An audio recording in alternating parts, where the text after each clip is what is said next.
Welcome to day 2. We are seated watching some boat rides and just soaking in that view. Okay, you're probably wondering why this video starts from day 2, and that is because I lost almost the entire footage. I lost my memory card, so I lost almost the entire footage of day 1, that is climbing Mount Longonot, going to Oloiden, standing at my Mahiu. I lost the entire footage, so I'm going to do this video differently and I'm going to narrate it to you through pictures. Back to the video.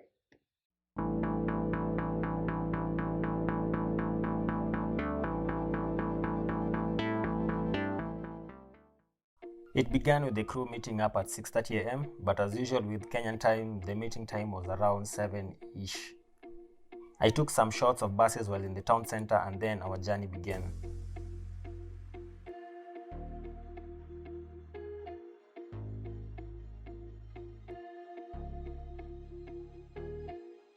Our first stop was at the Maimahiu viewpoint, where you can see a very beautiful view of the Rift Valley floor. We stood there soaking in the views and taking pictures and even more pictures. From the top you could see the road that leads to Narok. You could also see Mount Suswa standing there alone, just beautiful. Also check my video on camping in Mount Suswa if you haven't already.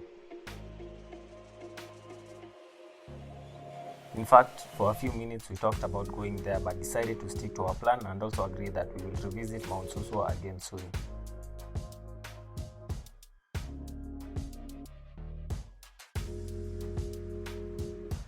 We continued on for a few more kilometers and finally reached Mount Longonot.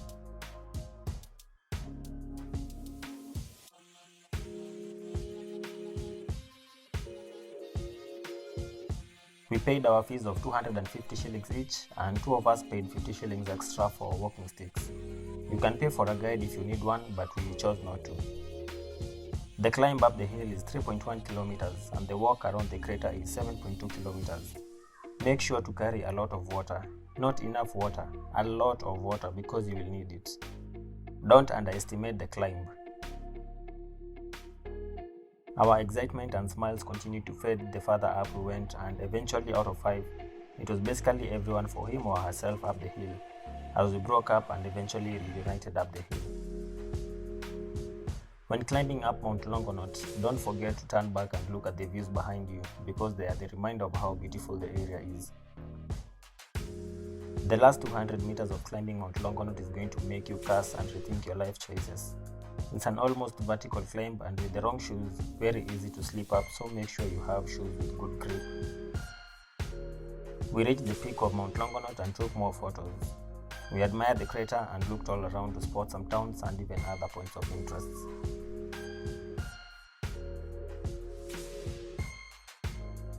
Three of us decided we will go around the crater, which was another 7.2 kilometers walk. This was just as challenging, especially when going up the highest peak. The route is rough and very slippery. Some sections require you to crawl with your hands up some non-existent roots. The descents are equally slippery, requiring you to observe caution. When climbing Mount Longonot, please make sure you go around the entire crater, because the beauty that awaits you is very rewarding and will make up for the hardship you go through climbing up. It took us about 6 hours to complete the entire hike from start to finish, and after that we were very exhausted and set off for Lake Oloiden in Naivasha. Tired from exhaustion, we weren't talking much, and everyone was hungry, so we made a quick stop at Kamero Beach, popularly known as Hippo Point, and bought some takeaway fish. I don't have any photos from there, so here is a video of me eating fish at Osumo along Thika Road, and the video for that is coming very soon. The road to the camping site is beyond terrible. It starts with a few kilometers of newly tarmac road and then continues on one of the worst tarmac roads I've ever been on in recent times. The road is full of craters because calling them portals is too fancy of a word. We reached the camping site around 9 PM thanks to the non-existent roads and quickly set up our tents.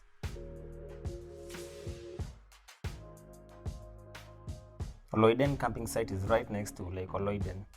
Lake Oloiden is believed to have formed as a result of rising tectonic plates which resulted to its separation from Lake Naivasha. Due to the lack of an outlet, the lake became salty, but in recent years, because of rising water levels, it started mixing occasionally with Lake Naivasha, and Lake Naivasha is a freshwater lake, so that has made Lake Oloiden salt levels reduce. One other lake that is nearby is Crater Lake, which I hope to visit one day.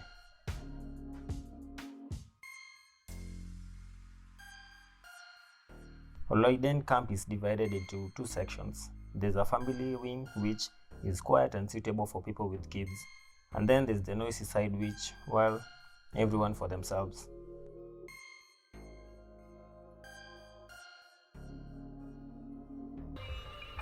It's late evening and we finally arrived at Oloiden. The name keeps disappearing from my mind. You know Oloiden, Sindio? Yes, Oloiden Camp. And we've set up our tents. Let me just show you the tents. Right now is 9:30 p.m. This is the first tent.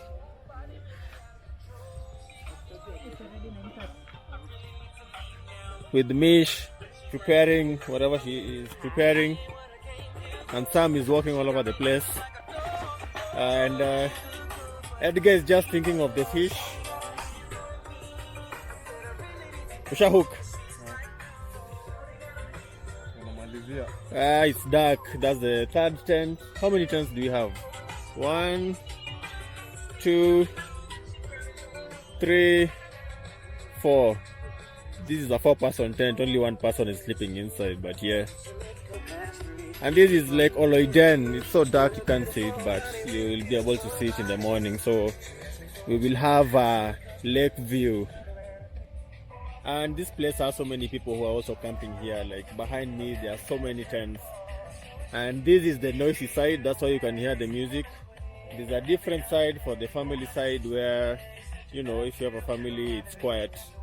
So there's like there's so many tents here, yeah, and everybody's listening to their own kind of music. Yeah, so it's 9:30 right now. We just want to shower and sleep and call it a day until tomorrow. We see what we're going to do next. So have a good night for now. We also set up our tents, ate our fish, and sat next to our bonfire. We told more stories, listening to music until around 3 a.m. when we all retired to bed, ready for the next day.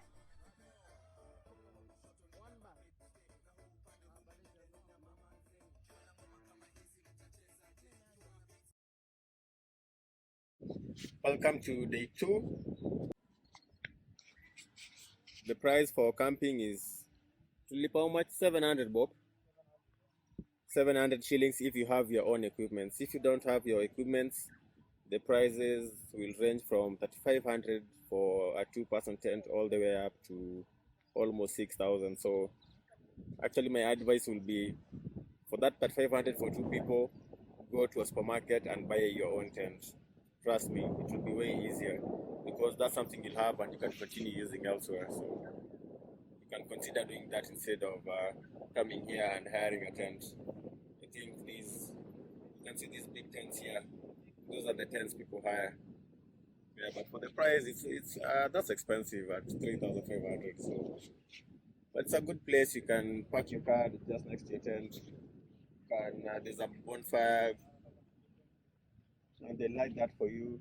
And there's some food in the place, but it's very expensive, so you can carry your own stuff again to cook and all that. Anyway, let's unpitch the tents.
1. Tungefanya competition, mtu wa mwisho kufix tent. Oh, kuna mtu ana deni ya VAT. Lazima nilipe ushuru. We had a competition, the last man standing, between Michelle and Edgar. The last person standing was supposed to buy a whole mzinga. So who won? Who won? Nyote mnasema mulishinda. Ingekuwa mwenye anaingia kwa tent wa kwanza ndio huyu inamaanisha melala. Hebu muagree nani ameshinda maana ama nyote mulishindwa? Yeah. No clear winner.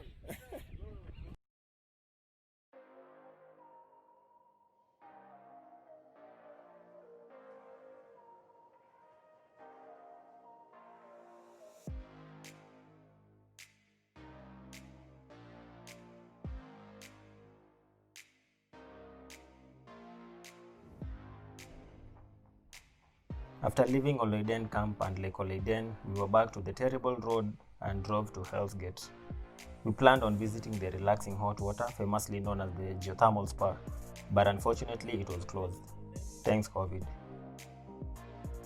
We decided to continue with the drive through HellsGate, looking at the Olkaria geothermal electricity generation project, and went on to the gorges of HellsGate.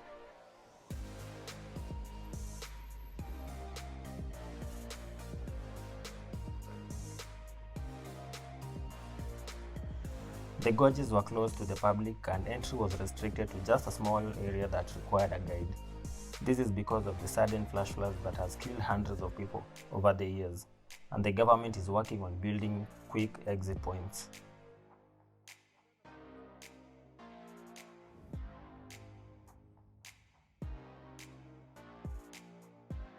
We went down and visited the open areas as well as the Devil's Shower, which is a small hot water fountain.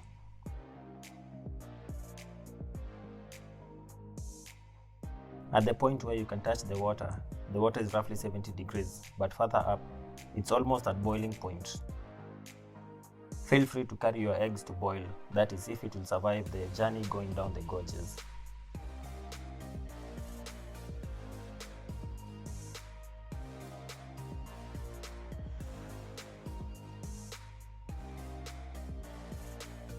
We later on proceeded with the drive through HellsGate, looking at some giraffes, buffaloes and antelopes. HellsGate is also famous for rock climbing activities and cycling. You can also see the rock that inspired the movie Lion King and visit several campsites. We did visit one campsite at the top of a hill and looked at the floor of HellsGate and agreed that that is one other place we need to visit and camp. We then exited HellsGate and started our journey back home, full of hangover, wishing we could stay longer for maybe a day, a few more days, or even life. But then reality always awaits, and that was the end of the trip. Until the next adventure.